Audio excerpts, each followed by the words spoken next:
Welcome to another episode of The Iwi Show. We got another exciting interview for you. We have a rapper who has taken his craft across international borders like Mexico and Japan. You may know some of his albums like Never Seen Us Coming and Story of My Life. Please welcome the owner of CalMix Group, San Diego's very own MTO. Yo, what's going on, guys? Like you guys said, San Diego, a native artist. You know, I grew up here in San Diego, in National City, and like you said, I took it across international borders. You know, being able to travel to Japan with the music and becoming owner of a record label, a CalMix Music Group. We're excited to have you, dude. I mean, our friend Andy was telling us so many great things about you that we were like, you know, we have to have this guy on. Let's start at the beginning. So what are the origins of MTO? Like, how did that come about? Yeah, well, first of all, I want to say thank you to Andy también, because if it wasn't for Andy, I wouldn't be on the show. So thank you to Andy Reina. Andy Reina, thank you. Yeah, he's the one that introduced me to you guys, and like, you know, he, like you stated, he told me that, you know, I should be a part of the show, and I'm like, yeah, you know, it seems really, really promising, and I really like what you guys are doing. So the way it started, you know, MTO started in 2000, and I would say 2000, and in 2001, I had a couple of ideas. You know, I was always a poetry writer, you know, in school, in high school, I used to write poetry, you know. So I was like, you know what, I really, really enjoy, you know, writing poetry. So why not take it into doing music and start writing lyrics? And so it came about, you know, in 2001, you know, my little brother was he was in his room with my cousin, my younger cousin también. They were in the room with the Home Alone little walkie thing. Oh, no way. The one that actually records? Yeah, the one that records. So I had one of those. Yeah. So I passed by the room of my little brother, and they were like rapping. And then I was like, what are you guys doing? They're like, we're rapping. So how old are your brothers? My little brother, he was like 12 years old. He was young. And then my cousin was about 14. No way. I was 14 or 15. I had just turned 21, and like I said, I was passing through the hallway and I seen him rapping into this Home Alone little recorder, and then I was like, you know what? Why not bring him into the studio with me? I already had plans, you know, to go to the studio, and I already had been introduced to a gentleman called Mr. D or Danny from Los Angeles. So my plans were to go record in Hollywood, you know. And I said, hey, you know what? Why not take my little brother and my cousin? And I really like what they're rapping about. You know, like we started like in the love ballad. We started writing a lot of love ballads. And that's what really caught my eye, that they were involved in the same thing, the same formula. So our first song that we recorded was a song called One Chance. And it featured Jonine Zapata. This is Emiliano Zapata's great granddaughter. She's featured on she's featured on the song. Right. So that was our first song that we recorded together, and it was a instant hit. That's 2001. That's when the album Never Seen Us Coming was released through Southland Entertainment in Los Angeles. So that's how it came about. MTO started in 2001. So this is before you established the CalMix Group, right? Yeah. Like this is literally the origins of MTO. Yeah, they were the ones that gave us the opportunity, you know, on the Los Angeles label, which is Southland Entertainment. They also had a Lighter Shade of Brown. I don't know if you guys heard the Lighter Shade of Brown on a Sunday afternoon. They also had Proper Dose, and one of my friends, OG Spanish Fly, he's the one that introduced me to Mr. D. So yeah, that was like the start. So you mentioned that you were around 21 or so back when, you know, MTO started. But even before that, when you were in high school, you said you were in poetry, you were into it. So by then you already had, you know, some lyrics, I guess. Oh yeah, right? You know, I mean, we all go through the heartbreaks, you know, or the girlfriends or the girl that you like and you can't get, so you write her a poem, and you know, you write the letters, you know. Well, nowadays they just text, I feel, like LOL or something. Post something on Instagram too. Yeah, before we had pagers and stuff, we would page 143, it means I love you. 823 means I was thinking of you. You guys are too young, but like, yeah, in the days we had pagers, you know, and we would always page, or 187. I know what that is on me. Yeah, I don't want to. I don't want to get that one. Yeah, no. I mean, yeah. Back in the days, we had pagers. You know, like that's how we used to stay in contact. We, give me a page or, I was gonna say, hopefully he doesn't bring like smoke signals or something, because I don't think you're that old, man. You're still pretty young. I just turned 42 November 5th. That's still pretty young. So I'm just blessed, that I got a chance to do the footwork, because back in the days, it was more footwork, and there was nothing like, there wasn't iTunes, there wasn't Spotify. It was all footwork. You had to sell, we printed 1,000 CDs and we would go to the streets and sell them, out of the trunk. So what CD do you have right there? Actually? So right here, I actually have the second album that came out, San Diego to Los Angeles. My cousin was from Whittier, he was originally from Huntington Park in Los Angeles, but he was from Whittier. So we actually decided to name the title of the album San Diego to Los Angeles, because we wanted to establish, there's always that hate between San Diego and LA. Yeah. Right. Always Dodgers versus the Padres, Chargers versus the Raiders.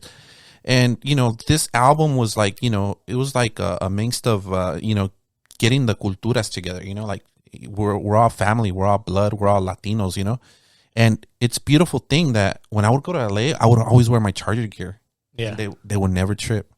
And then I was like, wow, I'm not going to get jumped over here, But no, they respect it. They respected the brand. And now even more, right? Because the Chargers are now LA. So now they welcome you with open, or I don't actually, who knows if they welcome you with open. No, I don't think you get respect anymore. The respect is gone. Yeah, I know. Man. Yeah. Well, we were just talking about this actually before the podcast, where we were saying like, how many teams do you think LA really needs before it becomes like, I mean, they have so many teams now. Yeah, the Rams. The Rams, they have the Lakers. Now they have one for every sport. Dodgers. Two for every sport. Two for every sport. Yeah, That's true. Yeah, that's true. I don't know what other sport there could be, but yeah, like definitely soccer, basketball, football. They have all of Hockey. them. All the main ones. And San Diego has none. Oh, we only have one. Yeah, exactly. No, two. We have Padres. two. Padres. And we like a lot of people don't know this, but the San Diego Sockers are they've won 12 championships in San Diego. I don't know if you guys are familiar with soccer. Oh, yeah. Like Yeah. the San Diego Just a bit. Sockers. I've been to a couple. Yeah, they're San the Diego only champions of San Diego. Padres made it in 1998. But they didn't win. But yeah, a lot of people don't know San Diego Sockers are like the championship team of San Diego. And aside from those, main sports, I mean, you have the goals, right? Like the San Diego goals, and then from there, you just basically go college basketball, college football with the Aztecs, because that's... And, we had the San Diego Clippers. The Clippers started in San Diego. Yeah. So it's crazy, like, I don't know if we have a curse, but everybody leaves. I have a theory, which I don't know if it really holds up, but can I tell it to you? Yeah, go ahead. It's just the prices in San Diego have risen so much that doesn't keep up with like what people are making, that we can't afford some. Like for me, back in the day when I really wanted to go see the Chargers, and I don't know if it was the same for you guys, but I mean, a ticket is what, like $100, $200, and that's like maybe like some nosebleeders, And at that point, man, I just rather watch it at a bar with some friends. And a lot of people that say like, well, you don't see a lot of like, we only come out when we're doing good. Well, dude, I mean, it's $100, $200. Oh yeah, that's expensive. It's expensive. And then on the TV or at a bar, you could see the replays. Exactly, with the zoom ins, and it's a little better. Yeah, and the beers. You can afford a couple more beers and just like for me, the first time and the last time I went to a San Diego Charger game was in 1992. When Dan Salamua, he used to play for the Kansas City Chiefs, but he grew up in National City. He's an alumni at Sweetwater High School, and he used to attend the Boys and Girls Club of National City.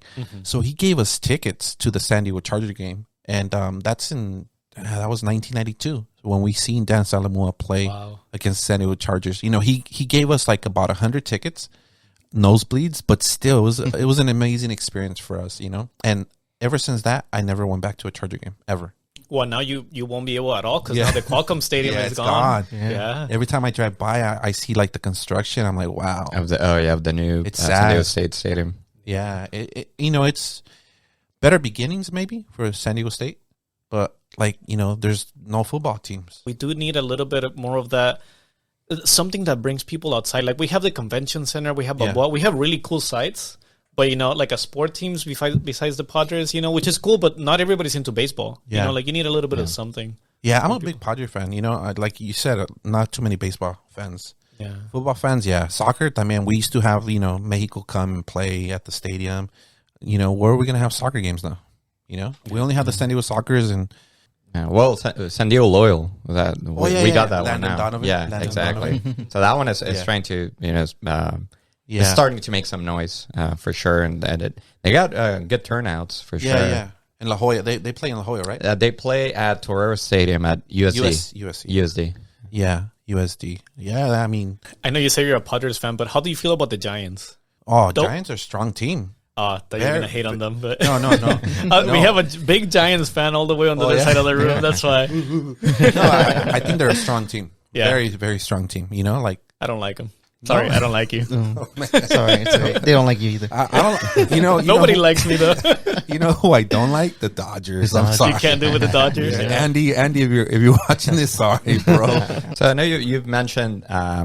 couple of times, obviously, that you're from National City. Yeah. I'm kind of curious to see what was it like growing up in National City. What was the culture back in the day, like the rap scene, like everything that basically influenced your craft, your songs, growing up in National City. Correct. It's just it was a struggle. It was a way to get out. Not get out of the hood, not get out of the city, but get out of the struggle, get out of the poverty. We grew up in an apartment complex, low income apartment complex. They were named Plaza Manor Apartments, and in those apartments, we had blacks, we had Asians, we had Arabs, we had whites, we had all ethnicities. So it was a blessing because we got to grow up and we got to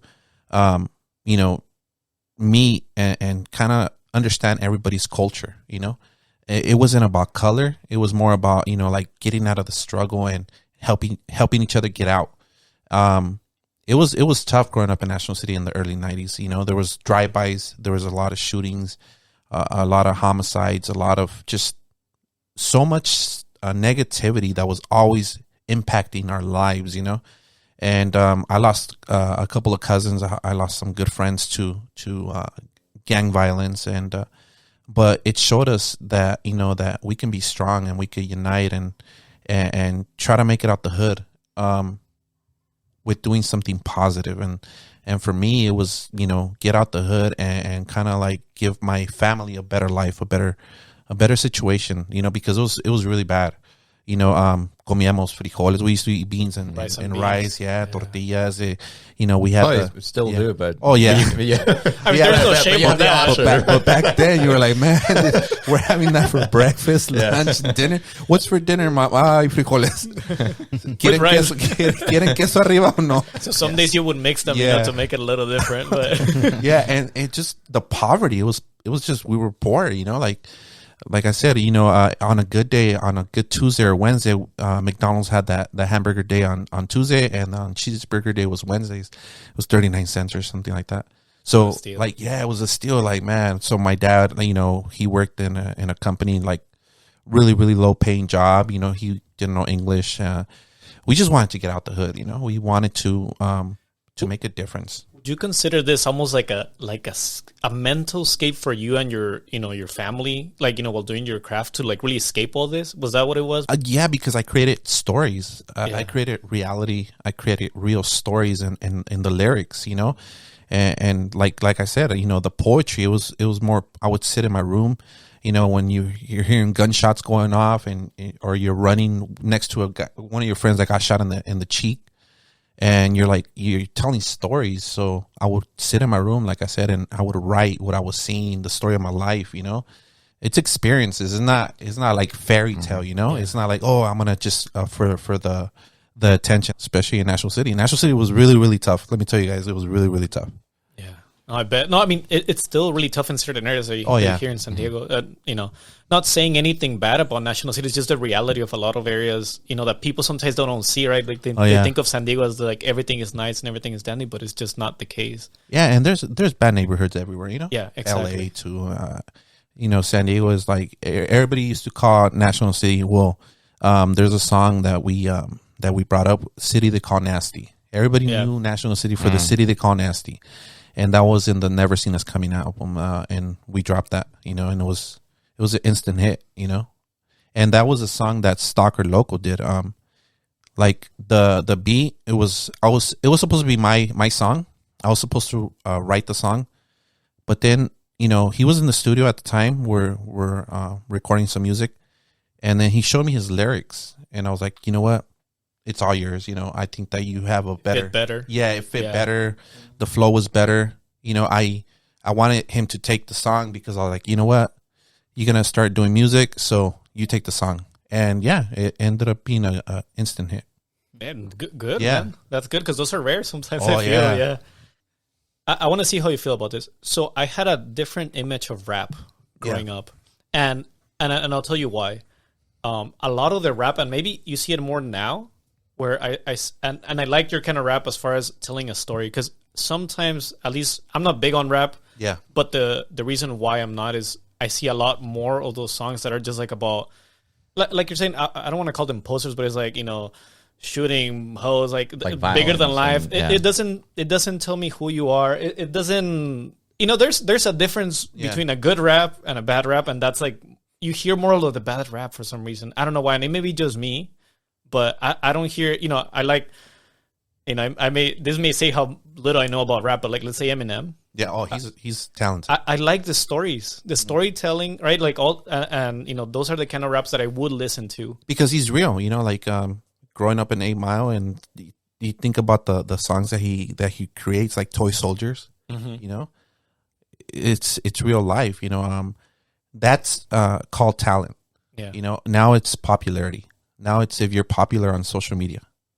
Before it was about, before the artists that would get signed were the people and the artists that used to have talent. Now the people that are getting signed is the people that are popular. You could do something stupid and you become popular with it. You have some rappers that are like, they're just not, they're mumbling. Yeah. But they're popular. So people are looking at the trends that they use, and they're who has the most followers. Yeah, it's about popularity. Who's dating who? Yeah. It's like, and before it was about talent. The labels, and that's something that I've always said to my label, to my partners. We got to be honest. When we used to get demos in the office, hey, you know what? If you suck, if you're whack, I'm sorry. I'm gonna be honest. You cannot fake it. You got to be real. And if you're not talented, I'm not gonna sign you. I just can't, because this is my representation. This is my label. Yeah. This is my image. And that's what resonates with people. At least for me, like that's something that I do look for. If you really want to bring me in, yeah, it's tell me a story, and that's what's gonna hook you. If you have a good story, a good beat, a good hook, yeah, and that's what it's about. Just be real, write real stuff, and like I said earlier, talent. We were talented, because we got the attention of two major labels, and I decided, hey, you know what? Why not open my own record label? I felt I was comfortable. I knew the business. Little by little, I started learning more, and I went with it. And you gotta just take that chance. You gotta just leap, because if you're always stuck on a label, you're never gonna get anywhere. And those other labels, they're from LA area? Yeah. And you were the first San Diego? You know what? It was OG Spanish Fly that was the first one that was signed to them. And props out to them. They gave us the exposure. They gave us the opportunity. And like I said before, and I'll say it again, props out to them. I have so much respect for them, and I still thank them to this day, because like I said, they opened the doors when we had so many record labels here in San Diego that could have opened the door for us. They didn't open it. So we had to go to LA to find a career in music. And LA has everything. LA has the movies, the music, yes. Hollywood, Beverly Hills, everything, right? Paparazzi. There's no paparazzi in San Diego. It's only in LA. Or either they're that good and you haven't noticed them, but you know what? We don't have paparazzi. Yeah. Like, good. Let's keep it that way. Yeah. And I think that's a big reason why San Diego artists have never really blew up or succeeded, because there's never been like so much attention on any rapper or any singer in San Diego. You know, everybody's concentrated in Orange Los Angeles. County. You see Yeah. a lot of maybe Yeah. I want to say like Orange County. Orange it's almost County, like Housewives of Orange County. Yeah. is that your guilty pleasure show? No. Come on. No, We bring first look into MTOs. What's that? Like Laguna Hills? Laguna Like, there's a bunch Hills. of like shows. yeah, like Laguna set- Beach, yeah. Laguna Hills. Yeah. Jonah doesn't want to admit it, but he's I definitely fully admit it. I'm into that. No, there's no shame there. The Real House Mafia wives or whatever from oh my god, John Gotti's wife. Oh my. I feel like there's a show about anything now too. So Yeah, if you think about it, you'll find it. It's you what know? sells. It's popularity. Like I said, before it was about talent. The artists were talented. Like my mom used to. We grew up listening to Antonio Aguilar, Pepe Aguilar, Vicente Fernandez, Los Bukis, Indio. Yeah. So that was talent. That was really like they were singers. Now you just put in a plug-in, a auto-tune, and that's it. You got a hit song. And mumble as And much mumble. as you can. So there you go. Those are the secret Yeah. the three things that you need: auto tune, mumble, and a good. To MTO's succeed. tutorial. Yeah, do stupid things, Yeah. and you're gonna be successful. You're gonna be super famous. Oh man, we've been doing this show wrong. Yeah. No, you know what? I would never change it though. You just can't change yourself. You got to be the same person. Always just remain humble. Yeah. Remain the same. You gotta. Yeah. I feel like you lose yourself right after that. You change the formula. You change everything. You change the way people think about you, and I'm gonna continue to be the same way. This That's is good. like, look, the same style of dressing. That's you. That's another thing. When you're in a label, like they want you to dress a certain way. They want you to put on their what is it? Their Versace and their Gucci stuff. Were you getting a lot of like pressure when originally when you didn't have your own label, of course, from the other labels to like dress a certain way or No, say it was certain more things? It was more deadlines. Like we were like pretty much sleeping in the studio. Like on the weekend, like we would sleep in the floor on the studio to try to finish. really? Yeah, to finish an album, because a lot of people don't see, they don't understand how much hard work goes behind an album. Like the engineering and everything, the vocals and there's so much that goes behind just doing one album. And all of a sudden, like you press play, you skip, and you're like, but they don't realize how much work, how much time, sacrifice that you took to make this possible. So many hours, so much money, just everything. I mean, I know it's not comparable, right, to putting an album, but as somebody that is just starting like a podcast, right, and just seeing like all their work dedicated to the audio, the equipment, the lighting, like It's just expensive. logistics. It's expensive. It does take time, and I can only imagine because that's just like a show, but now putting an album together. Oh, yeah. It's really expensive. Like, you have microphones, you have, everything, stands, the microphone stands. Then you have to get programs, Pro Tools. Before we used to use Logic, we used to use Cubase. Fruity Loops were like kind of popular, He's talking about the cereal, by the way. No. they're still popular. I'm more of My a cinnamon favorite toast crunch kind of guy. No, there was a beat program that was called Fruity Loops, and people would make beats on Fruity Loops. And Fruity Loops is my favorite time cereal. So Is it that? No. That's what you would eat in the studio when you slept there. In the middle of the floor. marshmallows. They have marshmallows now on the Fruity Loops. Really? I know, there's a new one. MTO cereal. Is that? MTO's Fruity Loops with marshmallows. A couple of minutes ago, you said that you used to listen to Vicente Fernandez, Antonio Aguilar growing up. On the rap side of things, did you grow up listening to anyone in particular? In the music, in Mexican music? Or just in general? You know what? Like for banda, I think that I've always liked El Recodo. Oh, yeah. El Recodo, they're just, Los Recoditos. And then for like, Vicente Fernandez and his género, always my top. And, prayers out to Vicente Fernandez. I know he's sick. And he's in the ICU, and it's like, wow. Right. Is he still there? Because I know. Yeah, that, he just got to admit it. He just got to readmit it. And he's a legend. Vicente Fernandez, we're not going to get another Vicente Fernandez.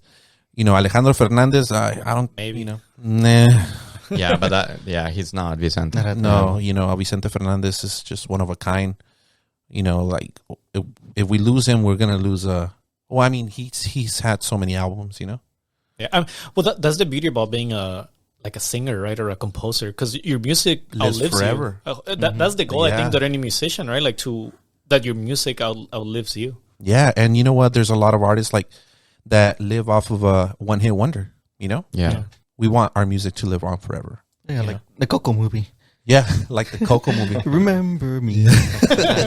Ya salió. I'm gonna sign him to a label. Well, I don't know if you know, but Cisco is actually a musician. He Really? plays, Yeah. What do you play? Yeah, I play clarinet, trumpet, saxophone. Nice. Yeah, I was gonna ask you. You grew up in this area. Did you learn like any instruments? In Yeah, school? yeah. When I was in fourth grade, because we lived in Tijuana, we were brought up in Tijuana también.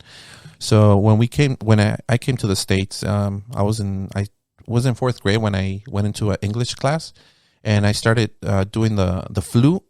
I learned the flute. I learned how to play the saxophone, and I learned how to play the keyboards. Oh wow. Well, there you go. It's pretty much you. Yeah, but I don't think I could do it no more. I was young, but yeah, I learned how. I don't know if I can probably do it. Maybe, if you have a saxophone or something, I can. We can like. Well, what's the name? actually, we have. Kenny G. Kenny G was amazing. Careless Whisper. Do it. Yeah, Do it. I mean, there's so much music. Like like I love Mana. Mana is amazing. They have been in San Diego a couple of times too. Oh, Yeah. Where did I see him? I think he was in the fight of Canelo. Canelo, with right? Canelo, He yeah. opened for him. Canelo, yeah. Yeah, and I think I just saw recently they're getting in LA a tour? residency or something. Oh, really? Yeah. No, Mana is like they're legends. Like them again. That's another Vicente Fernandez in their genre. So I know kind of why you chose rap, right? But nowadays you also get like all these different genres, right? So now they're even calling it like they go to the extreme of calling it Chicano rap, right? Yeah, that's what we're labeled. Is that really why you wanted to go that Chicano rap kind of You know style? what? I think that's the genre they've always shut us down in. It's never. I don't think that there's been a Latino or Chicano group that has been labeled hip hop. I think they enclosed us into this genre called Chicano rap. And believe it or not, in Mexico right now, the rap they're even bigger than Dr. Dre and Drake and all these new millionaires, famous artists. Like we have Santa Fe, Mexico. We have Secan. We have Babo from Cartel de Santa. These guys are talking. We're talking about 200 million views on YouTube. They're outdoing Dre's and Snoop. But this was the platform that they gave us. It was kind of messed up. Like they named us, they labeled us Chicano rap. I see. So it wasn't of your choosing. It was just kind of where they put you. Yeah, like when we would get onto the stores, they would put us in Chicano rap. Chicano rap section. Yeah, not Like rap, a small not hip hop. section, like hidden, hidden. all the way in the back with curtains and stuff. Oh no, that's not that section. No, like they really put us in the back. And I think it's always been a problem. I think it's more of, I don't know if it's jealousy or it's just like they don't want us to progress, or they want us to keep us in a bucket, like those crabs in a bucket. Like you see one of them coming out, no, let's drag them back down. Yeah. I think that's always been the issue with us, like with us Latino rappers. Like we don't push another rapper to do something positive. We want them to fail. And when I started the label, I always wanted to help others. I would put my albums or my projects on hold to help others. And I still do it, because I feel that if I don't do it, it's just going to crash and nobody's going to do it. Did you ever feel that like someone talking shit about you, like another artist, local artist saying like, "Oh, MTO, that sucks" or whatever? And many times, but I don't let that get to me. You know why? Because I know what I'm about. I know who I am. I walk with my head, en alto, like knowing that I've always been that humble person, community activist to help others. So, there's been always talks about, oh, well, you took money from this guy. I like everything is in contracts. When you own a company, you have to be smart. You have to cover your ass, and you always have to do contracts.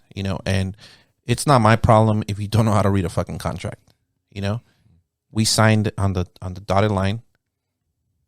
You're so like my parents always taught me, lee lo que vas a firmar. Always make sure you read what you're gonna sign. So a lot of people were always, oh well, a lot of people talk, but they don't know the contract. They don't understand that there's a contract.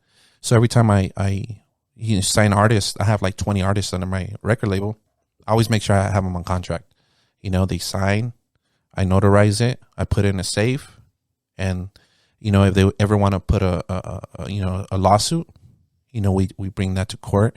We open the statement, the contract in front of a judge. It's all in writing. It's all in writing. So a lot of people are always judging you like, oh, you did this, but they don't understand that I've done so much for people, and it's not, maybe they're ungrateful, but like I said, I walk with my head, held up high. Or maybe it's just like a lack of understanding, right? Because they don't know that you need to put money to forward, right? So it's not like if it's as he says, let me press this button and all your albums, all your music is going to be out there. There's more to it, You got to invest money.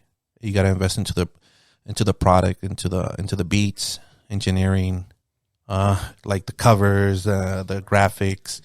It's expensive, You have to pay taxes to the IRS. Right. They don't understand that. It's a business. Yeah. They don't see it as a business. And me, like I said, I started the record label in 2006. I had to learn all this, I had to do a lot of research. I had to read a lot, to understand, hey, you know what? You can't do this. You can't do that. You can get sued for this.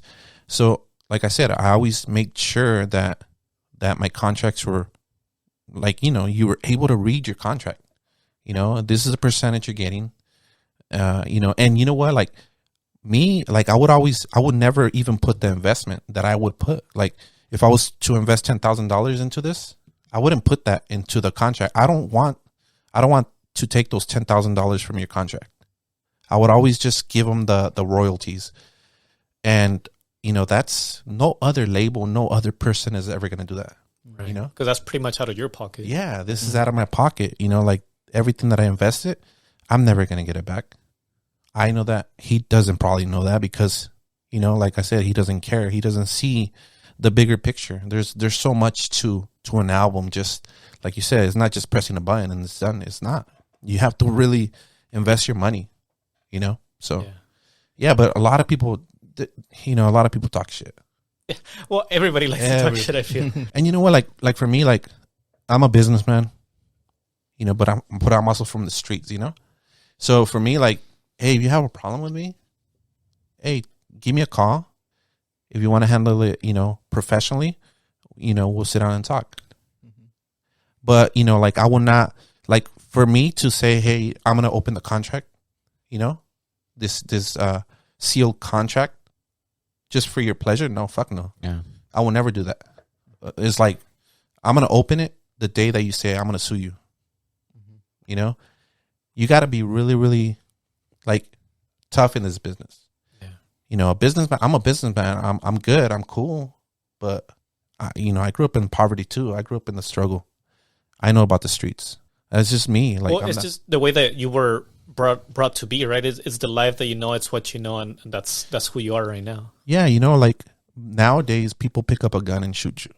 So it's almost like there's the respect on the street, right? Has been lost to an extent, would you say? I think so. A lot of these youngsters, a lot of these youth, they're lost. It's what they see on TV, what they see on social media. It's like, I think that our youth, they don't understand about respecting your elders, respecting everybody. If you want respect back. And I've always been like that. I always respect everybody. I think that's why I've lasted so long in this business, because I've always shook somebody's hand and respected the same person. If you respect me, I'm going to respect you. If you disrespect me, I'm not going to stay quiet. A lot of people, they see, oh, he's weak. No, I'm not weak. I'm just, I'm tired of people like pushing you Yeah, almost. Taking disrespect. advantage. Disrespecting. Like, come on, like, our parents, like, they taught us about respecting everybody. There is something important to say as far as respecting, and that goes for like a lot of things, right? Yeah. Like even nowadays, right? Like where you go, like, let's, if I told you like, hey, MTO, let's have an interview, right? Yeah. And some people sometimes just go like, oh yeah, sure. It's not even, they don't respect the fact that we have like an agreement, right? Like a verbal agreement. We're gonna meet Like a handshake. Yeah. There's no and No integrity. yeah, there's no Yeah. integrity sometimes. The Not word only of that, a person but, has. but it's your time. It's my time. It's like, I'm not gonna waste you guys' time. Like, you have your life, you have your life, you have your life. It's like you said, it's an agreement. If I say I'm gonna be here, I'm gonna be here. Sick or not, I'm gonna be here. With COVID or not, I'm gonna be here. Why? That's another. Please don't. If you have COVID, please stay home. This is a joke, people. Yeah. So let's talk about maybe some of your songs that you have written. Your song "Sexy Lady." So who are you dedicating this song to? You know what? I think that was a point. There was a point in my life. That's when we went to Japan, and I was going through a divorce. Okay. So I want to say that I kind of I wrote it for her, but I kind of want to say that it was just universal. I mean, because it happens to a lot of artists, like when they're traveling overseas and they're traveling and they're touring and they're not there for their wives and their kids. That was a big part of my life when I started touring, when I started doing the music stuff. It was constantly being out on tour, every state, we hit every state, and I was never there for my partner.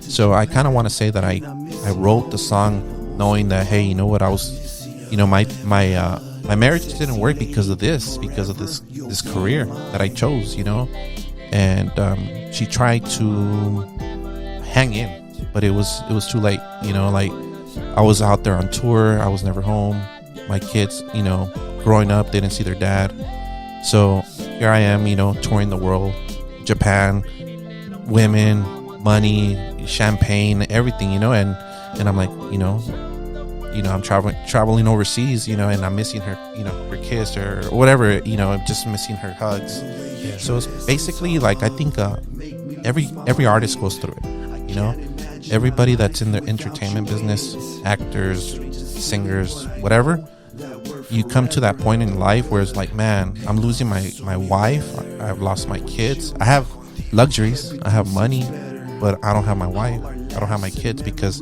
I never see them. And you want to think, oh, I want to just buy them gifts, and it doesn't work that way. Like, you got to be involved. You got to be involved in your kids' lives and your partner's lives, because once you're in this business, you're never home. You're not. You're just traveling. And I think, I don't know if it's this song, but I think in the song you do kind of mention that, right, where you question, if you have made the right choice with pursuing the music career, right?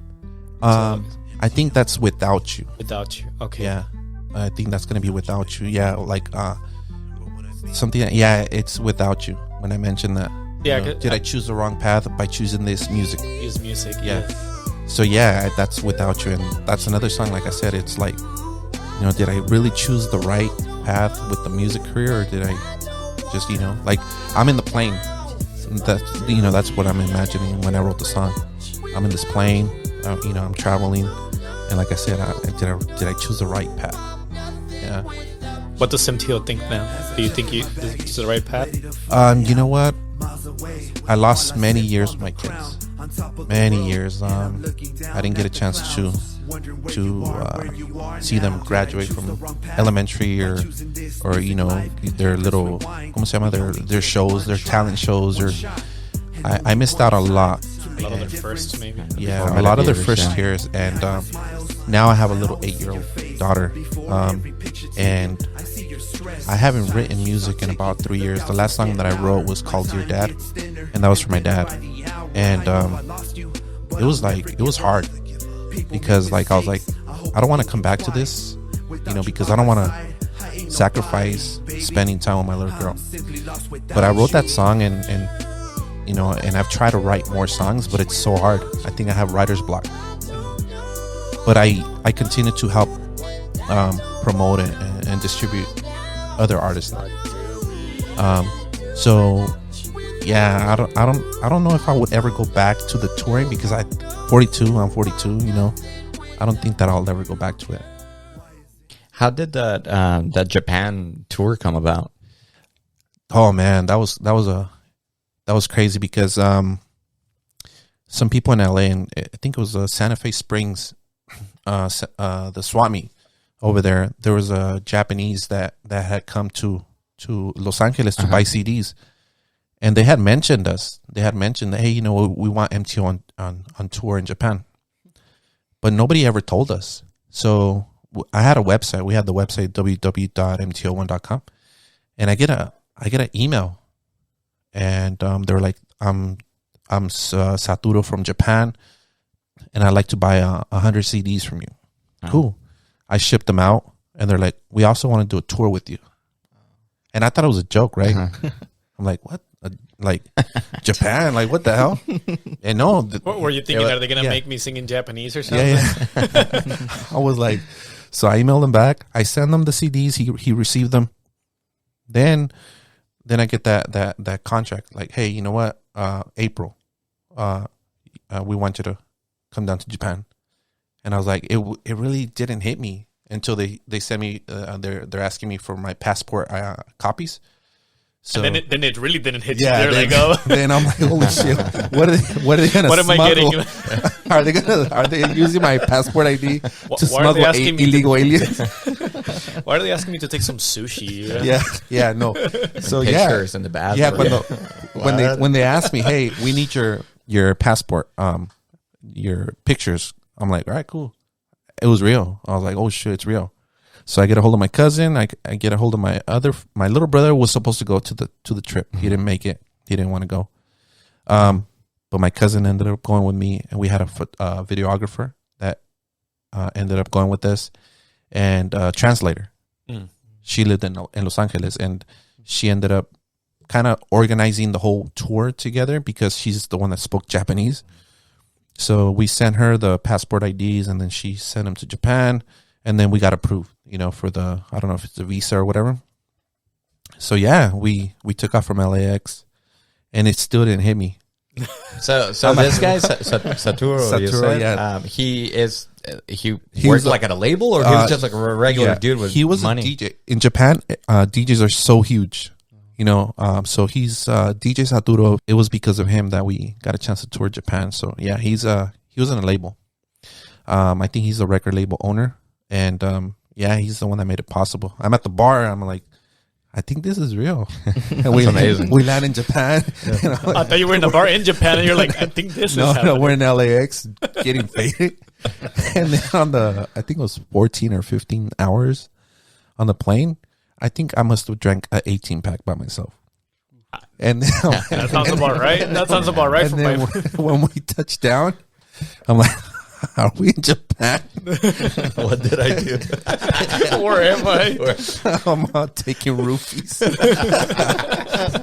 No, and yeah, we land in Japan, and they're right there. And oh my god, the treatment, the way they treat you.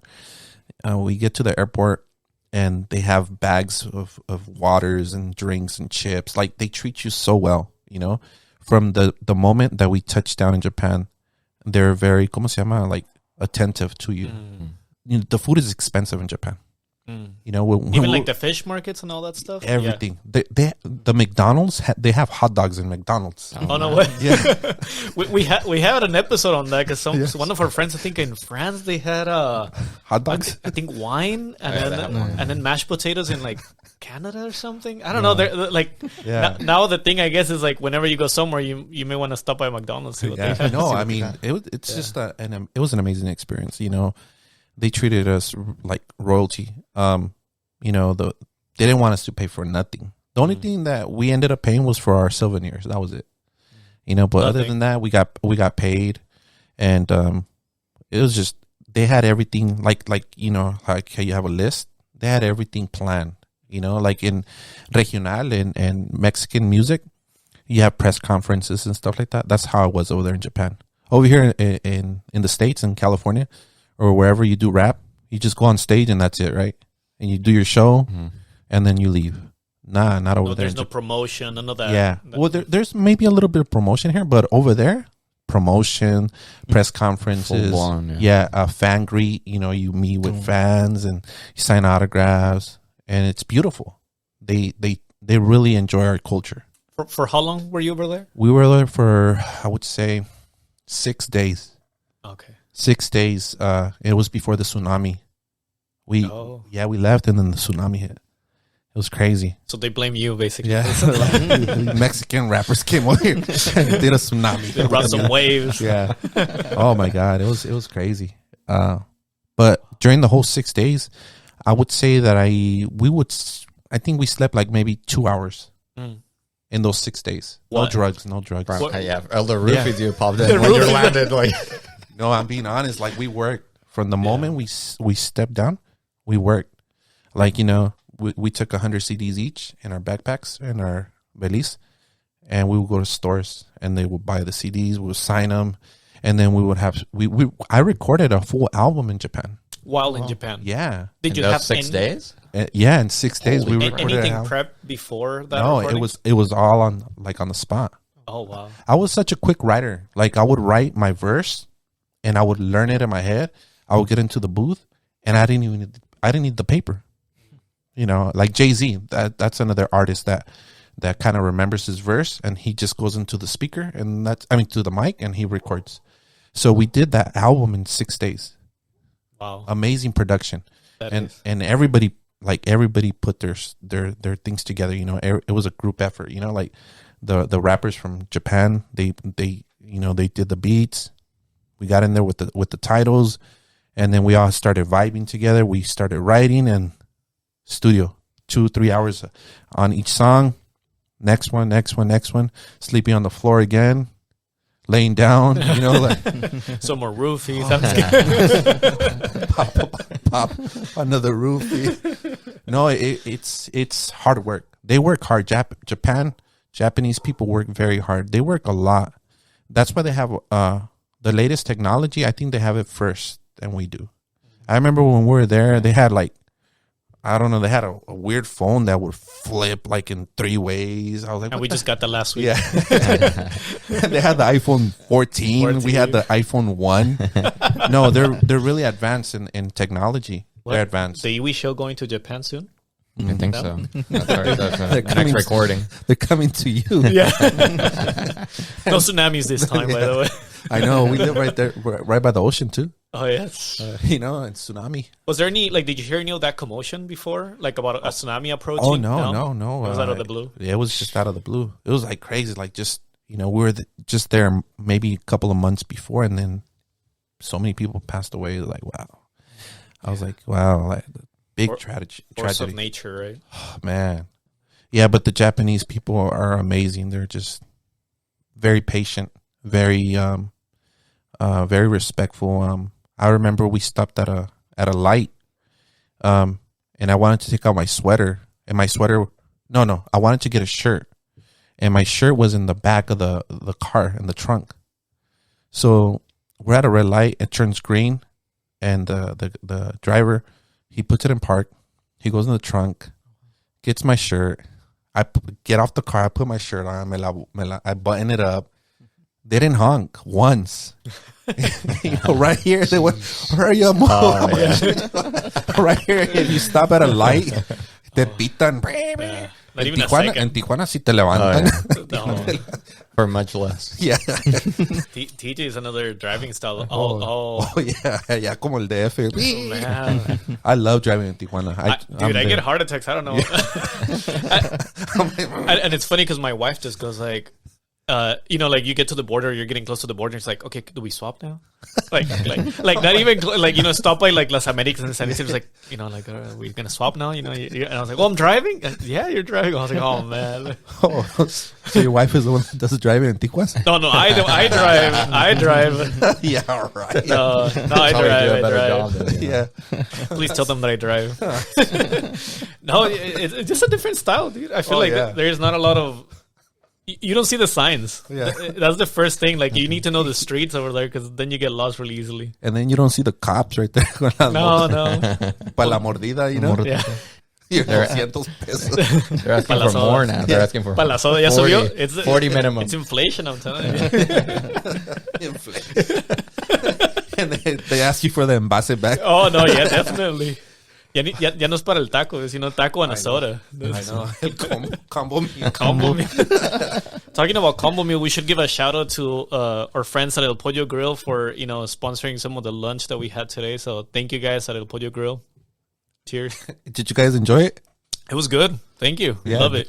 Awesome. I think you were saying that you and your wife. We love it. We secretly love El Pollo Grill. We go every time we get a chance to. What was your first For impression? me, it was the on- first time. It was really good. Yeah? Loved it. Yeah, shout outs to Victor Lopez. Muchas gracias. Thank you so much to the staff there. They're amazing. They've always helped out the communities. I don't know if you guys keep up with El Pollo Grill, but he does so much. And I don't say he, but the EPG, the name, they do so much for the homeless, for the communities, for the schools. I think they have a location in Lemon Grove, Bonita, and they have a couple of locations around And the San Diego County. Old Town Ranch. Yeah. Make sure to check them out. Iwi approved. EPG. All right, so we talked about a little bit about your career, what you're doing, and with the New Year's coming up, what are your expectations for 2022? Is Any new anything music like that you're dropping or something? Yeah, from your artists. Yeah. The Acid Tribe. I don't know if you guys ever heard of the Acid Tribe, but the Acid Tribe, they started in 89, 91, 1992. Diego Town hit, and they kind of like disappeared for a moment. But it was two years ago. Where I brought them back. I brought all their old school, their old albums back, straight from the Zone. What If and Desperados. They had 3 albums, and I was able to sit with the fellas and we agreed on a contract, something that was reasonable for them because they're such an inspiring group. And Acid Tribe, they're legends here in San Diego. So yeah, they've been working so hard. Madman Reggie Valenzuela, the producer, they've been putting an album together. On Thanksgiving, a couple of weeks ago, or a couple of days ago, huh? Yeah, Thanksgiving. We dropped West Side Doo-Wop. It's available on YouTube, Spotify, Pandora, and everything. So yeah, we've been working on the Acid Tribe album. I'm not gonna say the title yet, but by February of 2022, we're expected to release that album and give the fans, like real music, like back in the days, old school G-Funk. That's what we need. Yeah, we need music like that again. Any young artists that you're keeping your eyes on? I had a couple of artists. They're on vacation. Mm-hmm. They're on vacation. And then I had a young artist. He went on a solo career, and I always give them that. I want them to progress in life. If they're not happy or if they feel they're not really doing anything in the label, I always make sure that they're open to get out of the label and go venture off, wherever they want. So yeah, that's another big part of my label, that I don't hold you down. Like, I don't sign you and say, hey, you know what, you're stuck with me for 5 years. No, like, I don't consider it a breach of contract. I always tell them, hey, you know what, if you want to get out of the label, we'll rip contracts, that's it. And other labels don't do that either. Like, I want to give that freedom, like, if you feel like you can do better somewhere else, go try it. Right. And that's what I give them. Sometimes I want to be an asshole, but it's like, I grew up in poverty. I grew up like, like, I want to do something better with my life. And if, if my job doesn't give me that, I want to go somewhere else.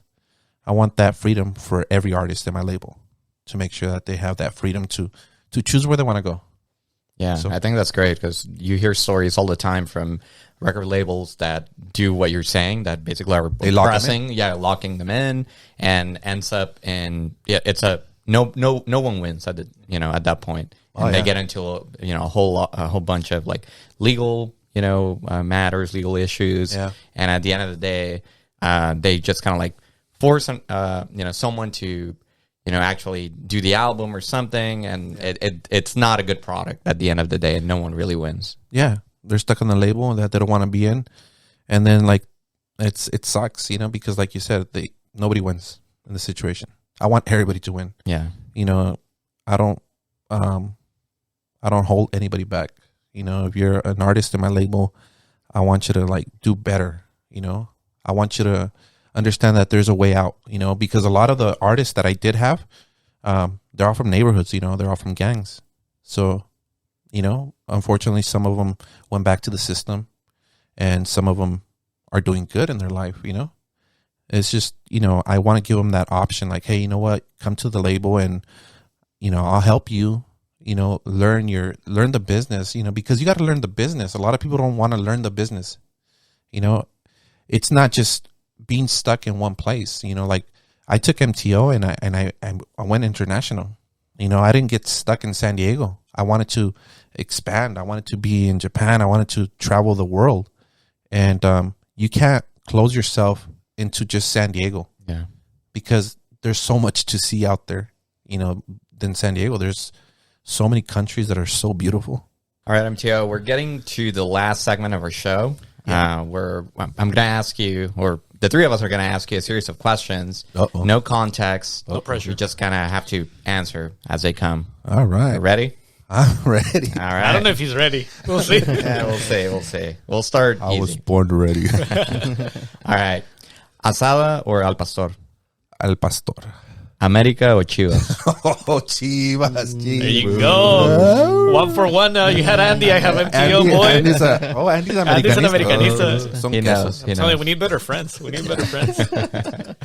Tupac, Biggie, or Lil Rob? I'm going to go with Little Rob. Palms are sweaty or mom's spaghetti? Mom spaghetti. Temecula or Napa Valley? Napa Valley. ASMR or mukbang? Who? ASMR or mukbang? If you don't know, No, I don't know. just choose one. Oh, no. ASMR is the people that do this.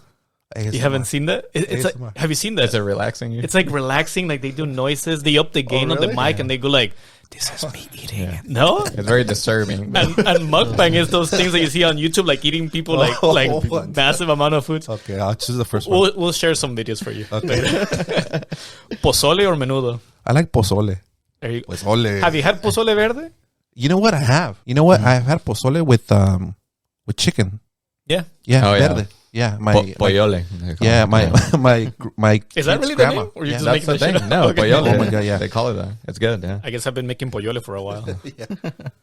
Messi or Cristiano Ronaldo? Messi. Screamo or polka? Polka. BTS or Blackpink? Neither. I'll allow it. I'll allow it. Christopher Reeve, Superman, or Henry Cavill? Christopher. Christopher Reeve. Yes. Toilet paper or frozen meals? Or newspaper. Anything you can find. Frozen meals. Maple Leaf. Maple leaf. All right, we got Impala 64, Rivera 64, or Nintendo 64. Impala 64. Oh man, no Nintendo. No love for the Nintendo 64. No te entiendo. No entiendes. No No entiendo. entiendo. No Nintendo. And then we got Guns N' Roses or Metallica. Guns N' Roses. November Rain. Don't Cry. That's my favorite group. Did you go to see it in San Diego? No. Great concert. Would really. You got a chance to Yes. Oh, yeah. I wanted to so bad, but I was working. I regret not spending a little bit more to be a little bit closer because they put a great show. Man, that's like since I was a kid, Guns N' Roses, Illusions, November Rain is like the song when I'm gone and I have a viewing, that's the song I want. That's the like song. November Rain. Because I'm a Scorpio and I was born in November, so that's There you the go. song. It's 11 minutes long, but I love that It's song. worth every minute. Oh Yeah, yeah. it's a sick song. And the most important question that we always ask in this show: your favorite podcast, the Iwi Show or the Iwi Show? The Iwi Show. There we go. You heard it here, man. The Iwi Show. Yeah, earlier they were like, "This is what you gotta." Yeah, you gotta sign here. This is what we're gonna have to make you read. MTO, thank you for being here. It has been a pleasure. Any last things that you want to tell your fans, your family, your friends that may be watching? Well, first of all, I want to say thank you to you guys, for taking the time out of your day, for being here with me and giving me this platform. You know, I really appreciate it, and I hope you guys, and I wish you guys the best. I know you guys have something so like really, really fresh, and I think that you guys are gonna go far. So big shout outs to you guys. Like I said, muchas bendiciones. I hope you guys do great, and with whatever you guys need, I'm here to support you guys. Second of all, of course, the man upstairs, for giving me another year of life, and for being able to raise awareness on everything that I've done, with the activism and the people I help, and the people that have helped me get where I'm at. Because this is not just me. It's a group of people that come together. We all brainstorm together and we put ideas together, which is an album, engineers, photographers, graphic designers, beat makers, everything. There's so many things that go behind an album. So I want to thank God for giving me, like I said, another year of life. To the fans that have always supported the music, man, it's been a long journey. I've been in the game for 20 years, and it's like, wow, I can't believe I'm still here. After 20 years, I have a lot of fans still in Germany, Italy, Philippines, Japan, every state. Because I see my analytics on my royalty statements, and I see the countries, 89 countries that listen to the music, and I'm like, wow, I didn't even know there was 2 countries, but like seriously, there's so many people that listen and that have given me that chance, and have given me that paper to feed my kids and to pay bills, because at the end of the day, we do this as for, we work hard to accomplish this. And, a lot of people do it for the fame. A lot of people do it for the money. I do it because I love writing music, and I used to love poetry. So to the fans, thank you for being there, for the name MTO. Of course, my family and, my kids, when they grow up, they're going to understand why I did all this. Well, we'll make sure to put MTO's, everything on the description, all your information. So make sure you check the description if you want to check MTO out. Make sure to like and subscribe the Iwi Show. It has been, once again, a pleasure. And with that, I think we should just call it a wrap. Thank you. Thank See you guys. Bye. Oh, I didn't hit record. This guy.